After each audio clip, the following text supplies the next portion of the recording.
The summer brought massive change at the Emirates, and with a whole host of injuries, it looks like the January transfer window may do too. But will there be a reunion on the cards for Unai Emery? Can Arsenal bring in a former World Cup winner? And will they be able to attract one of the hottest attacking talents in Europe at the moment? All that coming up in the next few minutes as I bring you 5 players that Arsenal could potentially sign in the January transfer window. First up, and we'll start with the obvious problems, and that is in the defensive area. When it comes to the right and left back, I actually think Arsenal have got some pretty good players. When Hector Bellerin's on form, he is definitely an attacking threat, and Sead Kolasinac has been a pretty good player since signing. It is in the backup positions where they don't have too much out there, but we'll focus on the centre of defence for now.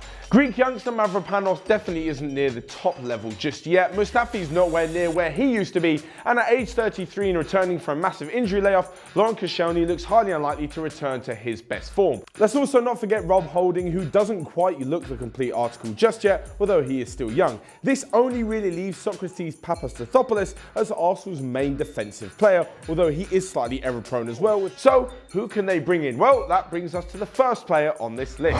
In at number 1 is Mats Hummels. Now I know what you're thinking, someone with such a big name may not be able to go to Arsenal, especially because he's on ridiculous wage demands. However, Hummels' stock has massively fallen, and it was capped off with a terrible performance at this year's World Cup. The former World Cup winner has been a mainstay in Bayern Munich's team alongside Jerome Boateng. However, it looks like that Munich are willing to get rid of both of them, with Hummels being the cheaper option. It's been said that for around £33 million, any team can have him, and Chelsea and Arsenal have both been queuing up for him, but I think he'll fit in better at Arsenal. He's definitely got that Per Mertesacker feel to him, where the older and slower that he gets, he'll still be able to use his brain and be a pretty decent defender. It's alongside him though where they'll need a quicker, pacier centre-back, and that's just who we've got in at number 2.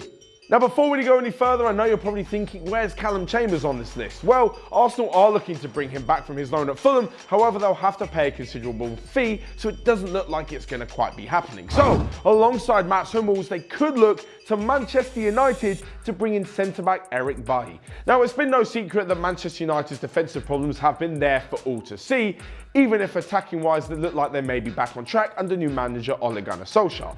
For me, the main problem seems to be that no one can form a solid defensive partnership. Whoever's playing with Chris Smalling, they're at a loss already because he really isn't that great. Phil Jones doesn't seem to be holding together a partner or his own form, and as for Victor Lindelof, well, not much can be expected of him just yet, as he's only recently returned to form and fitness. As for Eric Bailly, well, he always seems to be one step away from a mistake or a red card, as we saw over the Christmas period. But he could learn from a better, older, more quality centre-half. Now, I'm not saying he can't learn from the likes of Koscielny, but as we mentioned before, he's never going to reach his full potential, so he needs to develop a partnership. This is what's been happening at Manchester United. No one's been able to stick together. So I think if you put Bailly alongside Hummels at the back for Arsenal, they could have a far more settled defence and a chance of both of them improving their game. At the age of 24, Bailly may cost more than Hummels will. However, United, although may be reluctant to sell to their rivals, have done business with other big teams in the past, so this one could be on the cards. Now when I speak about bringing in these next 2 midfielders, firstly it's to provide competition for who's already there, and secondly it's to provide cover for when Aaron Ramsey decides to leave. Now if Arsenal want to cash in on him, they'll be selling him in the January transfer window, and if they don't, he'll be leaving at the end of the year anyway, so it looks best that they should sign someone now. In the midfield at the moment, they have Granit Xhaka. Now, don't get me wrong, he's a good player on his day and he's formed a good partnership with Lucas Torero. However, with all the injury problems, he's having to drop deep and is becoming a bit more of a squad player who's willing to fill in anywhere. He's even filled in at left back earlier in the season, which hasn't really helped him nail down a spot in centre midfield. Alongside him, Lucas Torero at the moment is my signing of the season. He's been unbelievable and definitely holds on to a spot. As mentioned before, in these deeper 2 roles that Arsenal seem to play, Aaron Ramsey is going to be on the way out. They got rid of Jack Wilshere. Guendouzi has looked a fantastic signing, although is young at the moment. And as for Mohamed El Neni, well, he's never really looked up to the job. He's definitely the kind of squad player that if Arsenal didn't have El Neni at the moment, they wouldn't look to go and buy him, and it looks like he'll probably be on his way out at the Emirates. So who do they need to bring in? Well, in my opinion, and from what I've heard from many Arsenal fans, they need to bring in a powerhouse. It's a position in the midfield they have not replaced since Patrick Vieira left. And who better to do the job than the athletic, lung-busting, fantastic all-round midfielder that is Abdoulaye Doucouré at Watford. Now I know what you're thinking, normally a team such as Arsenal would attract a big name. probably wouldn't go to Watford, no offence to their fans. But in the summer, they went to Sampdoria and spent 25 million, which is a small amount in today's market, on Lucas Torero, and he's turned out to be fantastic. So alongside him, Torero, well, I think it would work pretty well. As mentioned before, he's got the energy to go up and down the pitch, he's a massive bloke and extremely physical, and as shown for Watford, he's definitely not afraid of getting on the score sheet. But alongside Torero, if they don't bring him in, or even if they do, they could also go ahead and sign Ever Banega. Now, this move's been on the cards ever since Unai Emery moved to the Emirates because of the fantastic relationship they had together at Sevilla. Ever Banega is in his early 30s, which means that he'll only cost around 20 to 25 million. Apparently, that's Sevilla's evaluation of the player. His wage demands also won't be incredibly high, and his wage demands won't increase over the years as he's reaching the twilight years of his career.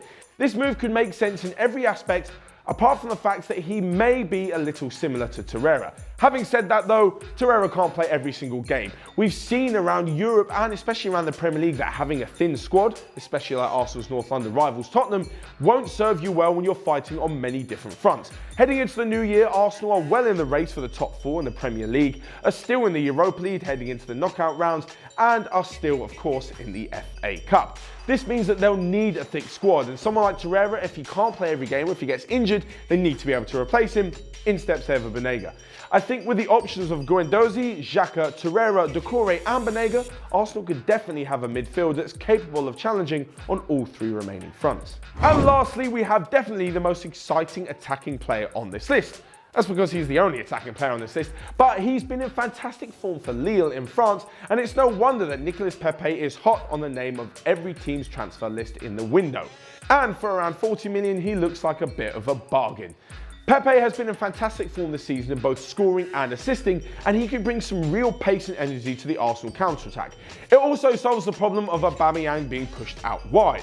This means that he and Lacazette can focus on being in the centre, with Pepe doing the bits on the wings. It also means that Arsenal don't have to play Mesut Ozil out wide either, where he's not exceptionally quick and often cuts inside, maybe congesting the centre of the park. He'll be better in the number 10 role.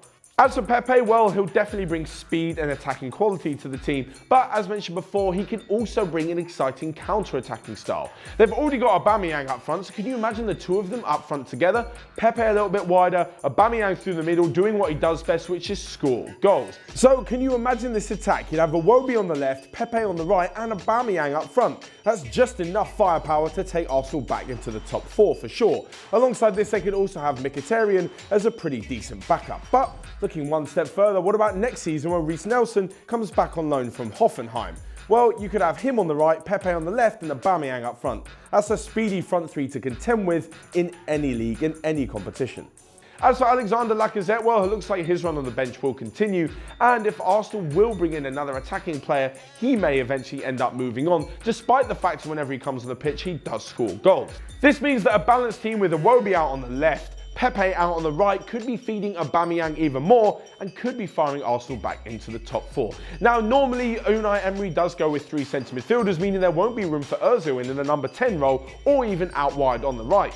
Could this be the end for Mesut Ozil at Arsenal? Well, of course, you can let me know down in the comments section whether you think he'll be leaving, whether you think any of these transfer targets will actually sign for Arsenal, or whether you think I'm talking a lot of rubbish and they need to go for completely different players. Of course, let me know all your thoughts. Smash the like button whilst you're down there, and you can also click here to check out all of the other videos that we've got going on OneFootball. But until next time, I will see you guys later.